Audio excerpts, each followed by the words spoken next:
Bible एक वर्ष में। नमस्कार, आप सबका बाइबल एक वर्ष में स्वागत है। आप सब ने जो कदम उठाया है प्रभु के वचन सुनने के लिए, यह हमारे जीवन के अंधेरों को दूर करेंगे और हमें प्रभु के प्रकाश में चलाएंगे। आज हम तिमोथी के नाम संत पौलुस के पहले पत्र का अध्याय 6, डैनियल के ग्रंथ का अध्याय 12 और स्रोत ग्रंथ का 104 स्रोत सुनेंगे। प्रभु का वचन सुनने से पहले आइए हम ईश्वर से प्रार्थना करें। हे प्रभु, हम आपका वचन सुनने वाले हैं।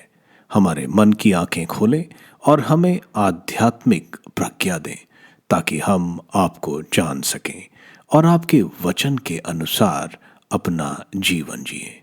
यह हम मांगते हैं आपसे प्रभु यीशु के नाम, आमीन। तिमोथी के नाम संत पौलुस का पहला पत्र। दासों के कर्तव्य। जिन लोगों पर दासता का जुआ रखा हुआ है वे अपने स्वामियों को सब प्रकार के आदर के योग्य समझे, जिससे ईश्वर के नाम और कलीसिया की शिक्षा की निंदा ना हो। जिनके स्वामी विश्वास में उनके भाई हैं, वे इसके कारण उनका कम आदर नहीं करें, बल्कि और अच्छी तरह उनकी सेवा करें, क्योंकि जो लोग उनकी सेवा से लाभ उठाते हैं वे विश्वासी और प्रिय भाई हैं। भक्ति, समझ, शिक्षा और धन में अनासक्ति। तुम इन बातों की शिक्षा और उपदेश दिया करो। यदि कोई भिन्न शिक्षा देता है और हमारे प्रभु ईसा मसीह के हितकारी उपदेशों में और भक्ति सम्मत शिक्षा में विश्वास नहीं करता, तो मैं समझता हूँ कि घमंड ने उसे अंधा बना दिया है। वह कुछ नहीं समझता और उसे वाद विवाद तथा निरर्थक शास्त्रार्थ करने का रोग हो गया है। इस प्रकार के विवादों में ईर्ष्या, फूट, पर निंदा, दूसरों पर कथित संदेह और निरंतर झगड़े उत्पन्न होते हैं। यह सब ऐसे लोगों के योग्य है जिनका मन विकृत और सत्य से वंचित हो गया है और जो यह समझते हैं कि भक्ति से लाभ मिलना चाहिए। भक्ति से अवश्य बड़ा लाभ होता है, किंतु केवल उसी को जो अपनी धन संपत्ति से संतुष्ट रहता है। हम ना तो इस संसार में कुछ अपने साथ ले आए और ना यहाँ से कुछ साथ ले जा सकते हैं। यदि हमारे पास भोजन, वस्त्र है तो हमें इससे संतुष्ट रहना चाहिए। जो लोग धन बटोरना चाहते हैं वे प्रलोभन और फंदे में पड़ जाते हैं और ऐसी मूर्खता तथा हानिकारक वासनाओं के शिकार बनते हैं जो मनुष्यों को पतन और विनाश के गर्त में ढकेल देती है, क्योंकि धन का लालच सभी बुराइयों की जड़ है। इसी लालच में पड़कर कई लोग विश्वास के मार्ग से भटक गए हैं और उन्होंने बहुत सी यंत्रणाएं झेली। तिमोथी से अनुरोध। ईश्वर का सेवक होने के नाते तुम इन सब बातों से अलग रहकर धार्मिकता, भक्ति, विश्वास, प्रेम, धैर्य तथा विनम्रता की साधना करो। विश्वास के लिए निरंतर संघर्ष करते रहो और उस अनंत जीवन पर अधिकार प्राप्त करो जिसके लिए तुम बुलाए गए हो और जिसके विषय में तुमने बहुत से लोगों के सामने अपने विश्वास का उत्तम साक्ष्य दिया। ईश्वर जो सबको जीवन प्रदान करता है और ईसा मसीह जिन्होंने पोंतियुस पिलातुस के सम्मुख अपना उत्तम साक्ष्य दिया, दोनों का साक्षी बनाकर मैं तुमको यह आदेश देता हूँ कि हमारे प्रभु ईसा मसीह के अभिव्यक्ति के दिन तक अपना धर्म निष्कलंक तथा निर्दोष बनाए रखो। यह अभिव्यक्ति यथा समय परम धन्य तथा एकमात्र अधीश्वर के द्वारा हो जाएगी। वह राजाओं का राजा और प्रभुओं का प्रभु है, जो अमरता का एकमात्र सोत्र है, जो अगम्य ज्योति में निवास करता है, जिसे ना तो कोई मनुष्य ने कभी देखा है और ना कोई देख सकता है। उसे सम्मान तथा अनंत काल तक बना रहने वाला सामर्थ, आमीन। धनियों को चेतावनी। इस संसार के धनियों से अनुरोध करो कि वे घमंड ना करें और नश्वर धन संपत्ति पर नहीं बल्कि ईश्वर पर भरोसा रखें, जो हमारे उपभोग की सब चीजें पर्याप्त मात्रा में देता है। वे भलाई करते रहें, सत्कर्मों के धनी बने, दानशील और उदार हों। इस प्रकार वे अपने लिए एक ऐसी पूंजी एकत्रित करेंगे जो भविष्य का उत्तम आधार होगी और जिसके द्वारा वे वास्तविक जीवन प्राप्त कर सकेंगे। उपसंहार। तिमोथी, तुम्हें जो निधि सौंपी गई है उसे सुरक्षित रखो। लौकिक बकवाद और मिथ्या ज्ञान की आपत्तियों से बचे रहो। ऐसे ज्ञान के बहुत से अनुयायी विश्वास के मार्ग से भटक गए हैं। अब आप सभी पर कृपा बनी रहे। डैनियल का ग्रंथ अध्याय 11। और मेडिया के राजा दारा के पहले वर्ष से मैं उसके पक्ष में लड़ता और उसकी रक्षा करता रहा। फारस में 3 और राजाओं का उदय होगा तथा चौथा दूसरे से बहुत अधिक धनवान होगा। जब वह अपनी धन संपत्ति के द्वारा अपने राज्य का विस्तार करेगा तब वह यूनान राज्य के विरुद्ध सबको भड़काएगा। उसके बाद एक महापराक्रमी राजा का उदय होगा। वह एक विशाल राज्य की स्थापना कर अपनी इच्छा के अनुसार उस पर शासन करेगा। किंतु ज्यों ही उस राज्य की स्थापना की जाएगी वह चारों दिशाओं में चित्र भित्र हो जाएगा, किंतु वह उसके वंशजों को नहीं मिलेगा। वे उतने शक्तिशाली नहीं होंगे जितना वह था, क्योंकि उसका राज्य नष्ट हो जाएगा और अपनों के साथ ही दूसरों के बीच बट जाएगा। इसके बाद दक्षिण का राजा शक्तिशाली हो उठेगा, किंतु उसके समांतों में एक उससे भी अधिक शक्तिशाली बन जाएगा और उससे भी महान राज्य प्राप्त करेगा। कुछ वर्षों के बाद दोनों में संधि हो जाएगी और शांति स्थापित करने के लिए उत्तर के राजा के घर में दक्षिण के राजा की पुत्री का विवाह हो जाएगा। परंतु पुत्री का प्रभाव बहुत दिन बना नहीं रहेगा और उत्तर का राजवंश नहीं टिक पाएगा। पुत्री, उसकी सेविकाएं, उसका पुत्र और उसकी पति सब मौत के घाट उतार दिए जाएंगे। कुछ समय बाद उसके मूल में से उत्तर के राजा के स्थान में एक टहनी फूटेगी। वह सेना पर हमला कर उत्तर के राजा के गढ़ में प्रवेश करेगा और विजयी होकर उस पर अधिकार कर लेगा। वह उसकी डाली, मूर्तियां और उसके बहुमूल्य सोने और चांदी के पात्र लूटकर मिस्र ले जाएगा। इसके बाद वह कुछ वर्षों तक उत्तर के राजा पर आक्रमण करना छोड़ देगा। तब उत्तर का राजा दक्षिण के राज्य को परास्त करेगा, किंतु अंत में अपने देश की ओर लौट जाएगा। फिर उसी के पुत्र युद्ध करेंगे और बड़ी भारी सेना एकत्रित कर बाढ़ की तरह आगे बढ़ेंगे और उत्तर के राजा के गढ़ तक युद्ध करते चले जाएंगे। इस पर क्रोधित होकर दक्षिण का राजा आगे बढ़कर उत्तर के राजा से लड़ेगा। वह भी एक बहुत बड़ी सेना इकट्ठी कर उसका सामना करेगा, किंतु निष्फल रहेगा। जब उत्तर की सेना दक्षिण के राजा के अधिकार में आएगी तो वह घमंड से फूल उठेगा और लाखों की संख्या में उनका वध करेगा। फिर भी उसकी विजय स्थायी नहीं रहेगी। उत्तर का राजा एक बार और पहले से भी अधिक बड़ी सेना एकत्रित करेगा और कुछ वर्षों के बाद एक विशाल सेना और अपार युद्ध सामग्री लेकर आगे बढ़ेगा।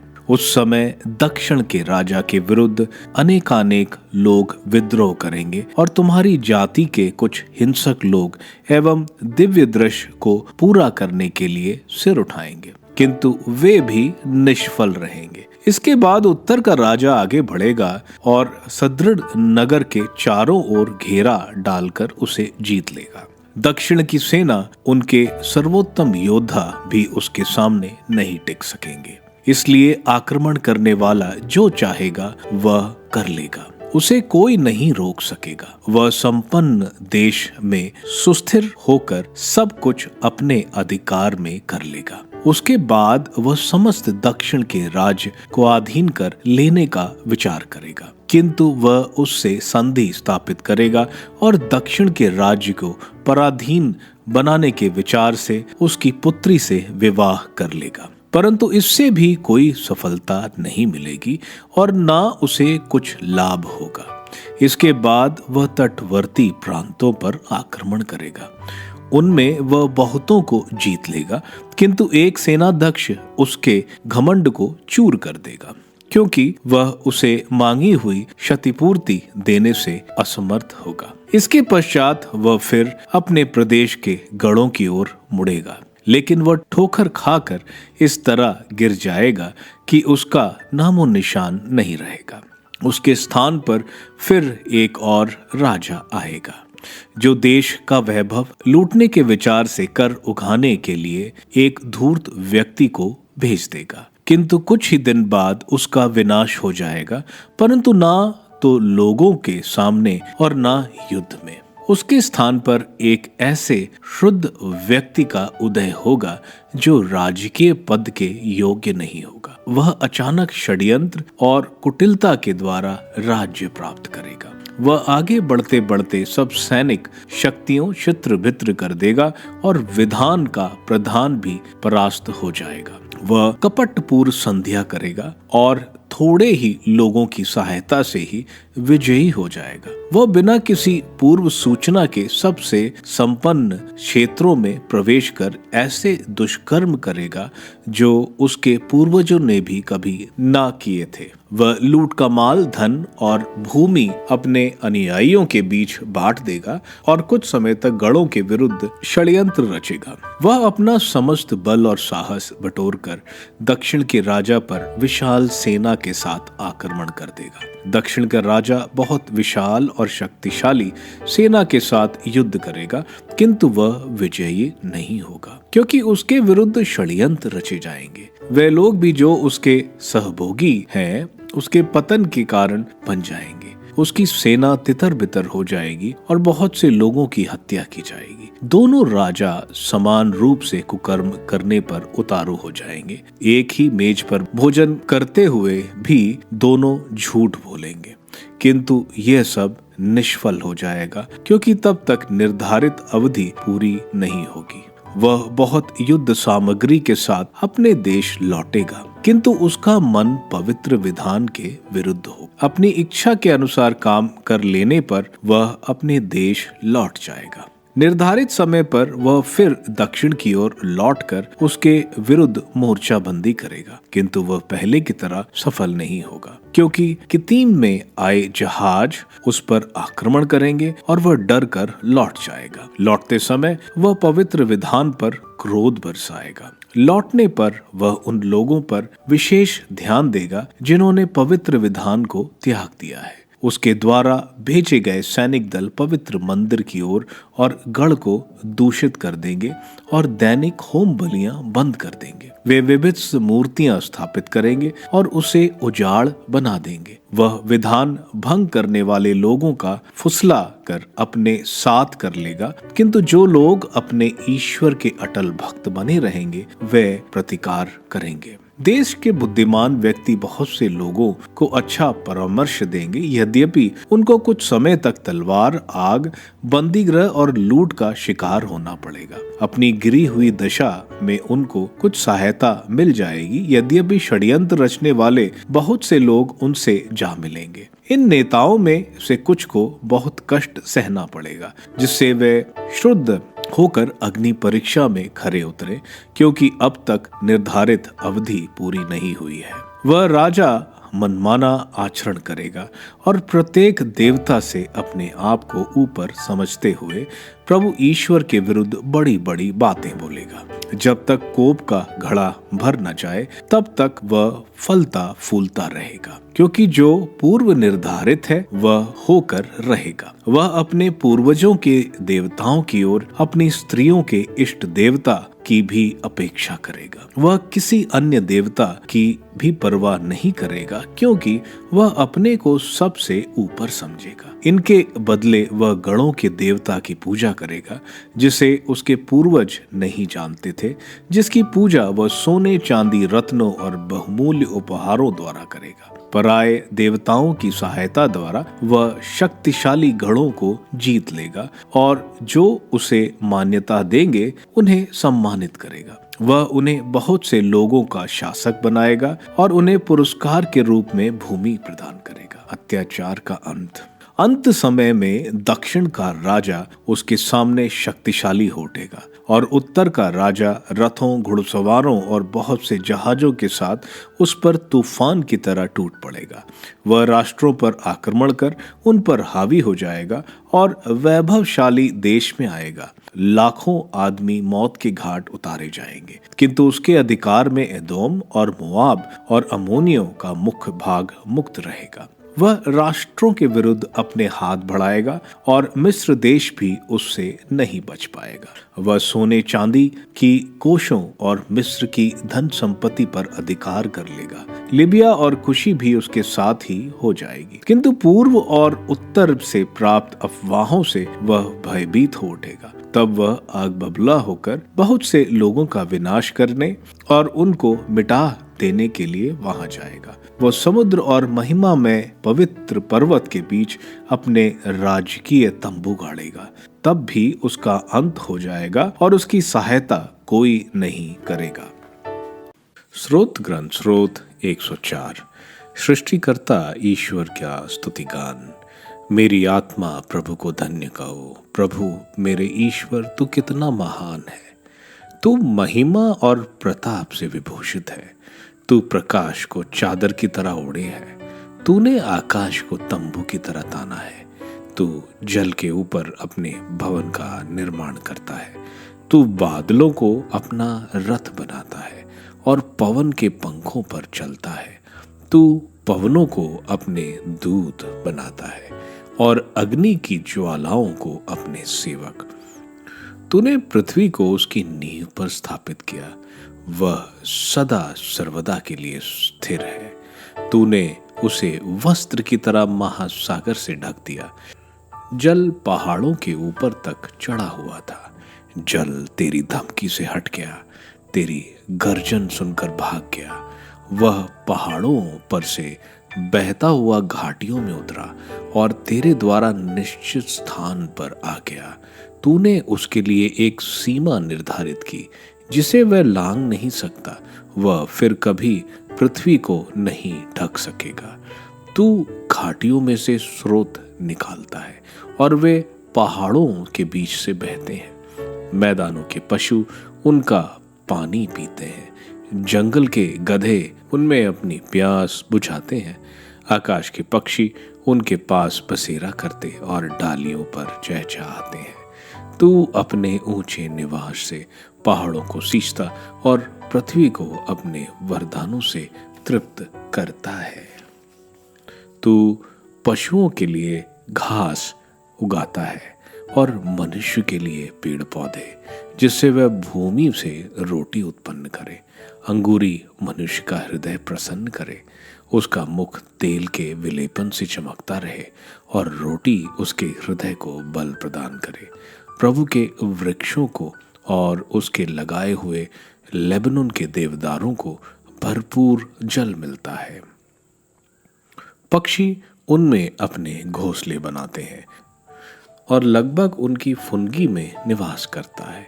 ऊंचे पर्वतों पर जंगली बकरे रहते हैं और बिज्जू चट्टानों में बिछते हैं। तूने पर्वों के निर्धारण के लिए चंद्रमा बनाया है। सूरज अपने अस्त होने का समय जानता है। तू अंधकार को बुलाता और रात हो जाती है। जब जंगल के सब जानवर विचरते हैं, सिंह के बच्चे शिकार के लिए दहाड़ते हुए ईश्वर से अपना आहार मांगते हैं। वे सूरज के उगने पर हट जाते और अपनी मांदों में विश्राम करते हैं। मनुष्य अपने काम पर जाता और शाम तक परिश्रम करता है। प्रभु तेरे कार्य असंख्य हैं। तू जो भी करता है अच्छा ही करता है। पृथ्वी तेरे वैभव से भरपूर है। अपार समुद्र दूर दूर तक फैला है, जहां असंख्य छोटे बड़े जीव जंतु विचरते हैं, जहां जलयान आते जाते हैं, जहां तिमंगल का निवास है, जिसे तूने इसलिए बनाया कि वह उसमें क्रीड़ा करे। सब तुझसे यह आशा करते हैं कि तू समय पर उन्हें भोजन प्रदान करे। तू उन्हें देता है और वे एकत्र करते हैं। तू अपना हाथ खोलता है और वे तृप्त हो जाते हैं। तू उनसे मुंह छुपाता है तो वे घबराते हैं तो उनके प्राण वापस लेता है, तो वे मरकर फिर मिट्टी से मिल जाते हैं। तू प्राण फूंक देता है तो वे पुनर्जीवित हो जाते हैं, और तू पृथ्वी का रूप नया बना देता है। प्रभु की महिमा अनंत काल तक बनी रहे। प्रभु अपनी सृष्टि में आनंद मनाए। वह पृथ्वी पर दृष्टि डालता है तो वह कांपती है। वह पर्वतों का स्पर्श करता है तो वे धुआं उगलते हैं। मैं जीवन भर प्रभु के गीत सुनाता रहूंगा। मैं जीवन भर ईश्वर का स्तुतिगान करूंगा। मेरा यह भजन प्रभु को प्रिय लगे। प्रभु ही मेरे आनंद का स्रोत है। पृथ्वी पर से पापियों का विलोप हो, दुष्ट जनों का अस्तित्व मिट जाए, मेरी आत्मा प्रभु को धन्य कहे। तिमुथी के नाम संत पौलुस के पहले पत्र के अध्याय 6 में संत पौलुस बोल रहे हैं कि जो गुलाम है वे अपने मालिक के साथ ईमानदारी से काम करें। वे वहां के सबसे अच्छे काम करने वाले होने चाहिए, ताकि हम प्रभु यीशु की शिक्षाओं का साक्ष्य दे सके। आगे वो जो गलत शिक्षक है उनसे बच के रहने को बोल रहे हैं, क्योंकि वे सुसमाचार समझते नहीं और यह सब आर्थिक वजह से वे करते हैं। आगे वे तिमुथी को बोल रहे हैं कि तुम्हारा आचरण धार्मिक, भक्तिभाव, विश्वास, प्रेम, संयम, कोमलता और अनंत जीवन के विश्वास से भरा हो।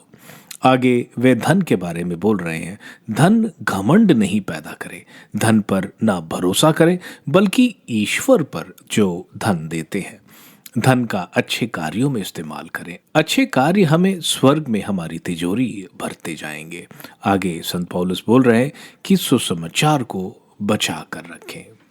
डैनियल के ग्रंथ के अध्याय 12 में राष्ट्रों के बीच की लड़ाइयां, यानी पर्शिया, ग्रीस के अलेक्जेंडर का राज्य और बाद में उसके 4 जनरलों में बंटवारा, इसके बाद प्लेटोमिक इजिप्ट और सेलूसिड राजाओं के बीच के युद्ध और उनकी संधियों के बारे में, इसके बाद एपिफेनिस जो क्रूर राजा जिसने यरूशलेम पर अत्याचार किया, यह भविष्यवाणियां हमें इस अध्याय में बताई गई हैं।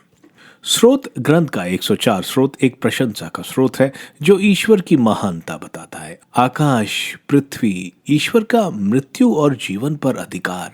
स्रोतकार बोल रहा है कि संसार प्रभु की महानता, प्रज्ञा और भव्यता दर्शाता है। आप सबको धन्यवाद ईश्वर के वचन सुनने के लिए। मैं आपसे विनती करता हूं कि आप बाइबल एक वर्ष में को दूसरों के साथ शेयर करें, क्योंकि प्रभु का वचन स्वयं प्रभु यीशु है। प्रभु को दूसरों को देने वालों को प्रभु की आशीष जरूर मिलेगी। मैं आप सबका बड़ी बेसब्री से कल इंतजार करूंगा। धन्यवाद।